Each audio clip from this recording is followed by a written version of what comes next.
はよろしいので。じゃあなぜ脱ぐ必要が？生殖という行為をして初めて母乳は母体から湧き出すものでしょ。さあ、私に種付けしてください。 Source: Am I actually the strongest? Welcome back to aniquickrecaps. Like and subscribe so you can get 100 girlfriends. The next day starts with Haruto laying on the bed while looking worried, because his father told him that he was busy today. Although MC likes the fact that he would not have to do any sword training today, that's where he hears the noises of people panicking. They seem to be searching for bandages and wound antiseptics. So Haruto quickly takes a look. Turns out the soldiers are wounded badly and panic is being caused throughout the kingdom. Moreover, they are gathering every healer in the town. On the other hand, Gordo is found sitting alone in a corner while looking hopeless. Therefore, Haruto approaches him and asks him about what's going on. That's where Gordo reveals that recent attacks from thieves have increased in this area. Hence, Gordo and his team started to gather information about their whereabouts. And after acquiring enough intel, they decided to raid them. But that's where the thieves gave them a surprise attack instead. They threw the Uno reverse. Even after being prepared and careful, Gordo and his reinforcement ended up getting injured badly. Gordo is really upset at this moment. He feels humiliated that such skilled warriors were beaten by a random gang of criminals. He blames himself for having the urge to capture every single one of them. Moreover, he finds this situation demoralizing for him. Gordo feels sorry for Haruto for witnessing such a sight at a young age. Little does he know that the boy literally came from the dead. Anyways, he tells Haruto to go back home because he believes that the kid might get frightened by this scenario. Haruto gets pissed at the situation, though he starts to walk back.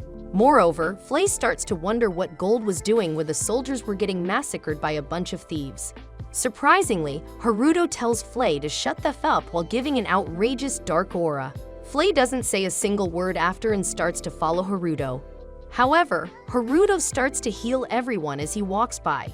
He even recovers their damaged eyes and dislocated legs. Hence, the soldiers start to cherish while Gordo seems shocked. Later that night, we see Flay standing outside Haruto's room while he is heavily sleeping. Though he wakes up moments later and decides to check on the door. It confuses him to see Flay silently standing outside his room. Moreover, he asks her if she has been standing here the whole time. However, Flay just stands still and doesn't respond to him. At first, Haruto gets confused, but then he realizes that Flay might be silent because he told her to shut up previously. Moreover, she would feel bad because she made Haruto pissed off. Therefore, she might be standing outside this whole time. We all crave such obedient women. Although finds her quite dumb, he eventually apologizes to her for his behavior. Moreover, he tells her that she can speak now. Flay instantly apologizes to Haruto, although she doesn't even know what triggered him, which shocks Haruto to see how dumb she is. Anyways, he then asks Flay to walk with him to the roof. That's where he reveals that they should start to search for the thieves that attacked his dad's team. Therefore, he starts to take a look at the city on the magical screen. After inspecting for a while, he finds a group of people sitting together. Moreover, some normal soldiers are also found in between them. Haruto finds these people suspicious. He even calls them thief-looking people. He actually sounds so racist right now. Furtherly, that place is the same area where Gordo and his team got attacked by the thieves. Flay suggests that those soldiers might be traitors who gave out the information to the enemies. Therefore, Haruto and Flay decide to destroy them completely. Hence, both of them fly off towards them. Although Charlotte witnesses Haruto and Flay flying away. It then cuts to the thieves celebrating their victory, while those bandits appreciate the traitor lieutenant for his help. They even start to make fun of how flustered the rumbling Earth's Warhammer was looking. Moreover, the lieutenant reveals that he took pity on Gordo and let him escape. Furthermore, he asks the thieves to finish their job quickly so they all could return to their country. That's where Haruto and Flay make their entry. Haruto immediately freezes them off by his magic barrier. He even thrashes a bandit to the wall and asks him to shut up. Hence, he warns the rest to answer honestly to his questions, or else they know the consequences. After investigating, Haruto finds out that these thieves, including the soldiers, are from their neighborhood kingdom. Moreover, they plan to invade the kingdom as thieves and start to sabotage them. So chaos would be created from the inside. Hence, the kingdom would slowly begin to get weakened. Furthermore, they reveal that they have an accomplice at the border who helps them enter the kingdom. However, they have no idea about his identity.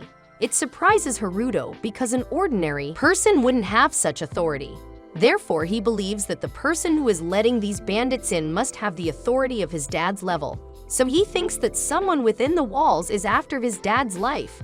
Anyways, he starts to ask her forgiveness and tells MC he already gave him whatever information he has. Moreover, he has already decided to pull out of this mission and return home. At first, those people got happy when Haruto thanked them for giving him information. They thought that Haruto would spare them. However, Haruto orders Flay to burn this whole place down, including its people. Furthermore, he tells those bandits that he doesn't care about their situation or reasons. After all, these bandits tried to kill his dad. Therefore, they are unforgivable. And so, Flay burns the whole place down while everyone seems to be crying for help. Flay even appreciates Haruto for his decision as they walk back home. At this point, Haruto doesn't care about anyone, but he would never spare anyone who would interfere in his business. Moreover, he decides to explain this situation to his dad by sending him an anonymous letter. So the next day, as Gordo reads the letter, he gets surprised because no ordinary human could burn that place into ashes. Moreover, he calls that person ruthless and skilled due to wrecking the Fort of Thieves. Although he does get his suspicions about Flay since she is the only fire magic user he knows. He furtherly reveals that Flay also influences the demons at that place. Therefore, there is a high chance that Flay is the one who burnt the thieves' fort. That's where we see Charlotte running around the hall while wondering what her brother actually is. So she runs towards Flay and asks her if she has two twin brothers. Furthermore, she tells her that she saw her brother flying with Flay yesterday, even though Haruto doesn't seem to possess enough magic that would make him fly. Furthermore, she ran into Haruto's room and saw him sleeping on his bed. So at first, Flay starts to appreciate Charlotte for her investigation.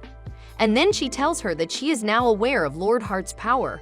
Furthermore, she reveals that Lord Heart has extremely high magical powers, that even a demon like Flay couldn't reach his level. Dumb Flay literally exposed Haruto in front of his 9-year-old sister. Moreover, she explains to Charlotte that the person lying on the bed was a clone of Haruto. Although Flay advises Charlotte to not fuss about such small things and should act like an adult. Later on, she reports the whole scenario to Haruto. So he decides to put a surveillance alarm on Charlotte, so he would know where she is and what she is doing. At this point, Charlotte seems to follow around Haruto. She doesn't even leave him alone while he bathes. Anyways, after a week, Gordo tells Haruto that Charlotte and Haruto's mother seems to be going on a trip to attend a festival. Usually, Gordo himself goes to that festival and participates every year, but this time, he decides to let his wife and daughter attend it. And later that night, Haruto's surveillance magic alarms him that Charlotte and his mother are in great danger. Turns out, a bunch of bandits have attacked them. Natalia makes a run while holding Charlotte while her soldiers try to hold those thieves off. Surprisingly, she starts to follow Charlotte's instructions while running. She even jumps off a cliff because her 9-year-old daughter said so. Looks like someone is instructing Charlotte to a cave. And for some unknown reason, she decides to leave her daughter in a cave and run outside so she could protect her. As she walks outside the cave, Natalia realizes that someone is using illusion magic to hide the entrance. It surprises her to see such advanced magic. Although that's where the bandits finally find her, at this point, she concludes to kill herself, since she can't bear the torture of being a prisoner. But that's when her sword burst away, which caused her to pass out, and hence, the hero makes his entry. Haruto seems to be pissed off at the bandits, and the very next moment we see the bandits getting thrown away by magic. Moreover, he asks Charlotte to take care of her mother till help arrives. At this point, Charlotte feels impressed by her brother as she calls him the ally of justice. Moreover, she promises to keep his powers a secret from everyone. Later, MC casually asks his father about how these bandits are entering the kingdom so easily. It starts to make Gordo realize that he might have a traitor among them. Moreover, he feels impressed to see his young kid acting too wise. However, Gordo mentions the name Vixen and reveals that she's not holding back anymore. But before he could describe it further, Charlotte and Natalia enter the room and Gordo starts to hug them as he was worried about them. The episode ends with Charlotte hugging her brother while showing unconditional love to her brother for the first time. いいえ、何もありません。私は子供ですけど良いのです。含みのある言い方はやめなさい。Wait a minute. あーにゃ、母いなくて寂しい。母の存在恋しい。It's still quite early in the morning when Charlotte is all bright and cheerful asking her brother to play with her. He tells her that she should at least knock, and she promises to do so the next time as she hugs him. He doesn't seem thrilled. After that day, Charlotte starts barging into his room every day just like when she hated him. However, this time she likes him so much that he doesn't know what to do. At least he doesn't hate it. He thinks she's like a tiny animal that lets you do whatever to her, and it's kind of comforting. She notices something in his room and asks about it, and he tells her it's surveillance magic, kind of ancient magic. She's quite impressed with him, and he also tells her that it's lost magic and thus there aren't any records regarding it either. However, little Charlotte is certain that it's not true because she's seen it in the castle archives and offers to lead him there. Charlotte does exactly as she promised, and Haruto is shocked to see the vast collection. He's grateful to her and starts reading as he learns more interesting facts about how his barrier magic can also be considered ancient magic. Among the several interpretations of the records, Charlotte picks out one that quite captures her attention. However, Haruto is surprised that she's read and understood these works with a lot of difficult words, but Charlotte says their father Raflay used to teach her. This is why she wants Haruto to read to her as well. I guess it's time to unleash his big brother skills.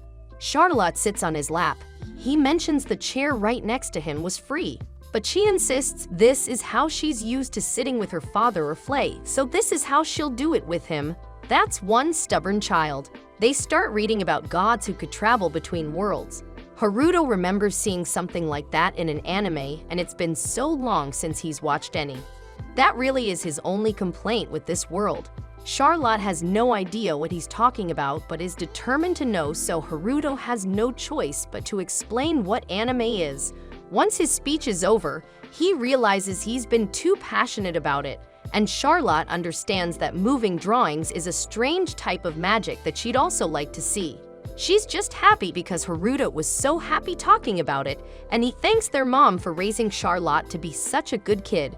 2 weeks later, Haruto's plan seems to have worked as he was able to access the modern Japanese internet. His paid streaming service accounts could still be used. He proceeds to make a kid's account for Charlotte and shows her the screen. She picks one with a cute girl who resembled her on the cover and stares in awe at the moving talking picture. However, there is one problem: she can't understand what they're saying because it's in Japanese and she wants to learn. Once more, Haruto has no choice but is extremely shocked when she masters hiragana and katakana in only 2 hours.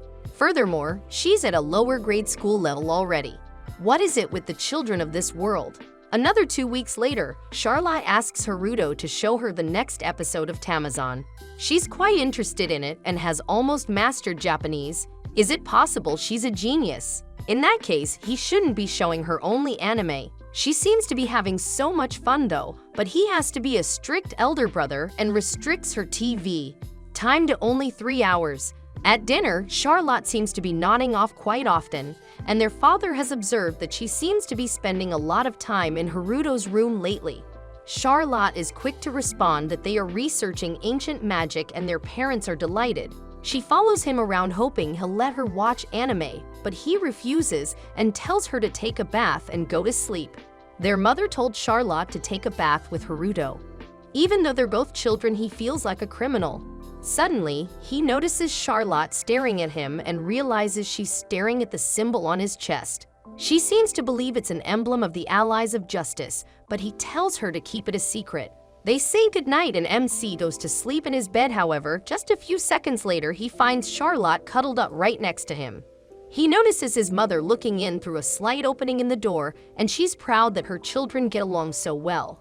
MC just wants Charlotte to let him sleep in peace. The next day, their father announces that he'll be leaving to subdue the thieves and their mother tells him to be careful. Charlotte waves him goodbye and hopes he'll return safely.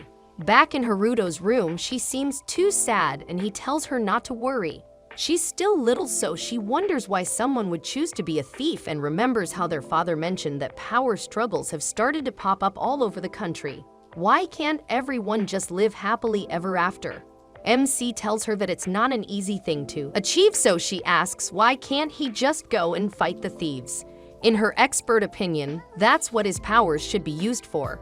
She bats her eyelashes and doe eyes as she says he must transform and fight, so MC reluctantly gives in. He asks her what he should transform into. He's hoping it's not an anime character, but changes into the Black Knight. He closely resembles Laluosh. Like always, Charlotte begs to go along, but he sternly refuses, saying she can watch his heroism through the safety of a screen that he's provided. He leaves and manages to locate the thieves as he plans to close off their escape route. He conjures a barrier to stop them, but he can't just leave them there. He wants to show Charlotte some action. He confronts them, calling himself an ally of justice. They think someone is pranking them and attack. However, Haruto manages to fight them and accidentally puts in too much strength in his attacks, which ends up with all of them knocked out. Glad he didn't shed any blood. Suddenly, the knights, including his father, arrive and demand to know who he is. Gold is astonished that a single man fought off the thieves and is left speechless. He introduces himself and asks the masked Haruto his name. Thankfully, he remembers to stay in character. He says his name is Dunoyet. He couldn't think of anything better, and Gold knows that he's the one who rescued his wife and daughter earlier. Gold is intrigued as to what his actual goal is, but Haruto just calls himself an ally of justice. He's super embarrassed and flies away. He falls onto his bed while Charlotte, his biggest supporter, thinks he is super cool and can't wait till he fights again. He has to do this again. And that's how Haruto started fighting again and again and came to be called the Black Knight. He became Charlotte's superhero. One day, finally, Haruto's master plan is complete. He scoured the archives for scraps of information until he was finally able to create a robot that was an exact replica of him. This way, he can finally hole up in his room while the robot does all the fighting.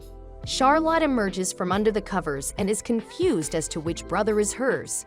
When it's time to get on with the day, Haruto realizes he can't use the robot because he's just as lazy as him and simply refuses. It's mid-afternoon when Marianne and Laius arrive at Gold Zenfis's home.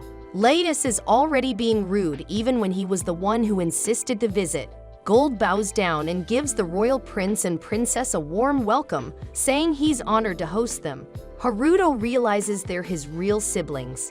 Laius is extremely entitled and won't stop being arrogant even when Marianne warns him to show some manners. He observes Haruto staring at him and calls him the level 2 piece of junk who was adopted from the orphanage. For some odd reason, Laius thinks it's a good idea to challenge Haruto to a fight.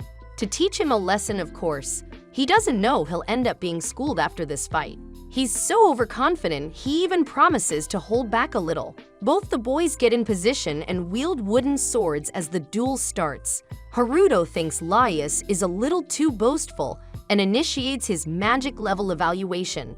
He learns his opponent is currently level 9 and the highest he will ever be is level 40. Charlotte told Haruto that the most powerful sorcerer in the country was a level 77 and he checks Gold is level 32 30 seconds, while Marianne is 14 33rds. Laius lunges towards Haruto, but he dodges. Laius tells him not to avoid it, otherwise he won't be able to discipline him. Haruto is so obedient, he uses his barrier magic to self-restrain and continues to let Laius hit him. Haruto is on the ground begging for mercy as Laius keeps striking with his sword, urging him to fight back. Haruto is surprised he can do that, as he immediately gets up and hits Laius on his head from the back. Everyone is shocked as Haruto starts to fight back, and this time it's Laius who's on the ground. Marianne asks her Uncle Gold if Haruto is really a level 2. He's not, because his fighting skills were admirable. Laius starts shooting fireballs at him, but Haruto wisely uses his barrier magic to absorb the fire. Marianne screams at Laius to stop shooting to prevent himself from being embarrassed any further.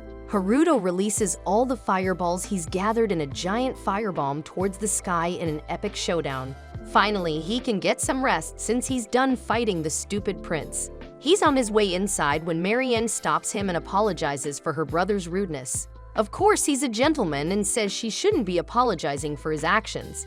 However, Marianne is still in disbelief after his fight and asks if he's really a level 2. He confirms and excuses himself, thinking to himself that the royal family knows he's level 2, so his real parents might come looking for him. They were parents who easily threw him away, so they probably won't do that. From that day on, MC and Charlotte were a lot closer together. Charlotte would randomly barge into his room and ask him to play without even knocking. "I will definitely do it next time," she apologizes, like a kid being told to do their laundry. In fact, after the day she discovered his true colors, Charlotte has been rushing into his room almost daily despite supposedly still hating him. Well, I don't mind. In fact, I feel like I'm being healed by her small animal-like cuteness. This is just like a 2D development, he thinks, and it's something I really wanted. Charlotte looks around his room and sees many of his floating barriers with images in them, and MC explains it's a form of ancient magic called surveillance magic. His sister calls him amazing, giving him a total siscon moment.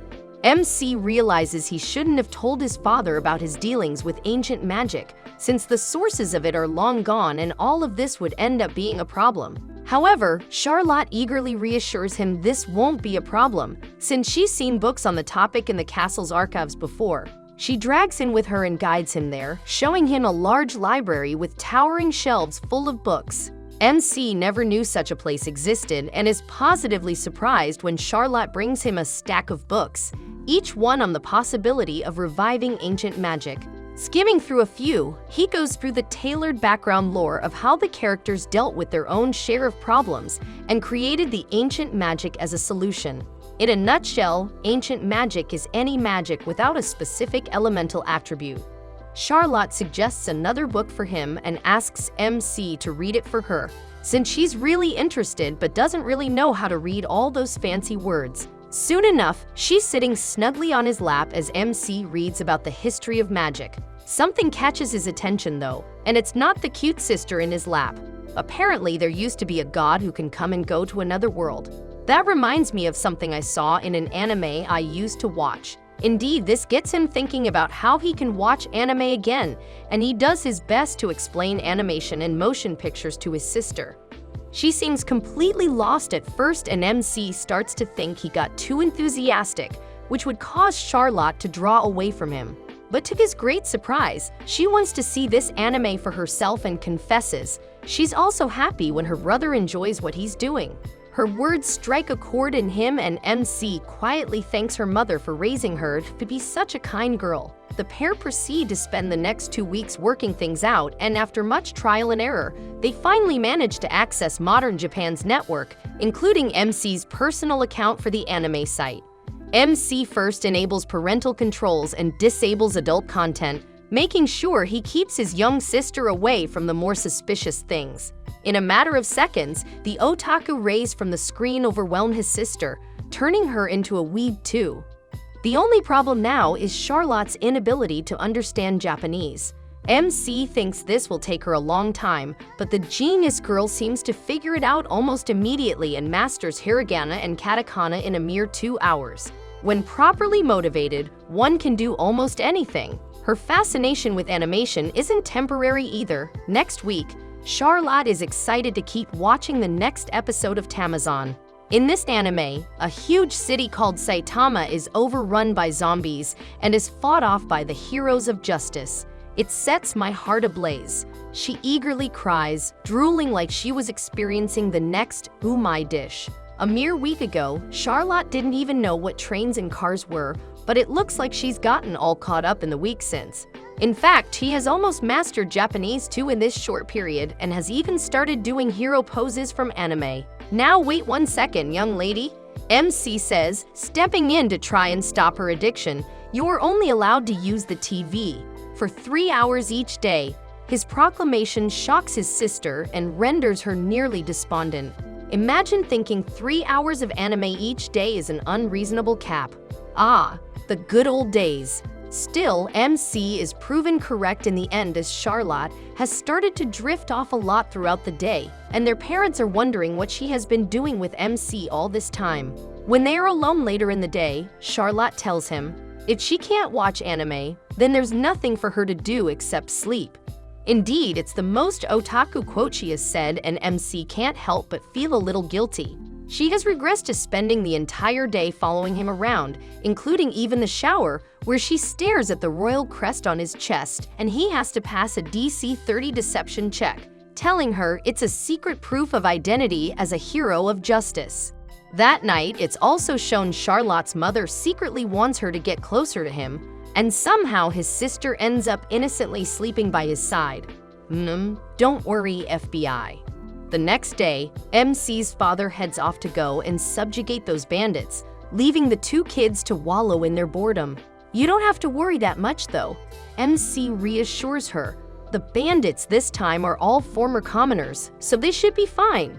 There follows a short exposition where MC recounts how there has been a recent power struggle in the kingdom, leading to many commoners rebelling against their oppressive leaders and becoming bandits. It's a difficult topic since you can't exactly blame those forced to live a poor life for protesting.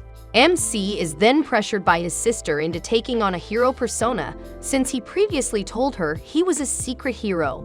MC is thus forced to pretend like he's in a futuristic sci-fi battle anime, dressing in a Lelouch-style outfit and astronaut helmet. Dear brother turned into an adult. That's so cool, Charlotte exclaims while MC is quietly dying inside. She wants to join him, but MC tells her it's dangerous, instead offering her a compromise and letting her watch him through one of his screens. He quickly teleports to the bandits' cave and casts a wall of force over the entrance, trapping the poor fellows inside. MC considers just leaving them be until his father shows up, but he realizes Charlotte probably wants to see him in action, so he should at least put on some sort of act. Eminence in shadow style. The hero of justice has come. Consider this, criminals. If you don't surrender peacefully, I will let you experience something painful. He shouts. The bandits charge him, and he proceeds to beat them up using his bare fists alone, avoiding spilling any blood. MC's father then shows up, and he has to quickly improvise something again. He can't think of a cool name, so he simply declares, "My name is undecided as of yet," and he's a justice enforcer, a man who is protecting justice, telling justice, and performing justice. Acting like this is incredibly embarrassing, and MC dies inside almost as much as I am. When he arrives home, MC is completely drained and all but collapses out of exhaustion and cringes onto the bed. Dear brother, that was so cool, Charlotte exclaims, rushing over while all MC can think is he's glad she's happy with it, but he now has an incredible amount of mental fatigue. The dreaded words then fall from her mouth. So, when will you do it again? And so, MC ends up repeatedly going out on several more occasions, earning a name for himself as the so-called Black Warrior. All the while, Charlotte is making cute noises and drooling over those typical 8th grader syndrome thoughts. MC later creates a ton of gadgets using his barriers, including cameras all over the Margrave's territory as well as alarm barriers around people close to him. Their transparency is really convenient, and he thinks it might even be possible to teleport using them, much like one would walk through a door. MC is even able to create a clone using his barrier magic. How does that work? Beats me. The clone is literally another copy of Haruto Zemphis, also being 10 years old and being almost identical to him in every way, including his lazy shut-in attitude. It's even self-aware and conscious of its own creation. Finally, I can be a shut-in and have my clone do everything for me. Or so he thought. The moment the clone is activated, it goes and lays down on the bed. I'm going to sleep if there's nothing to do, he says, before attempting to get some Z's. Unfortunately for him, however, they're interrupted by Charlotte, who is sleeping in bed and now wakes up to find two dear brothers acting exactly the same. Which one is mine to take? She exclaims, much to both MC's chagrin. Their friendly little banter is interrupted by the arrival of Princess Marianne and Prince Rayus. MC's actual siblings. Reyes is quite the fiery fellow and immediately provokes a bit of an argument, proving himself quite the annoying and self-assured prince. As is pretty much standard in any isekai with a powerful MC, Reyes challenges him to a duel and MC takes the chance to examine their power levels.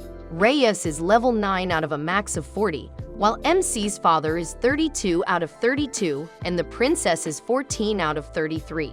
MC himself is 2 out of 2, making him the weakest by far, or so he should be.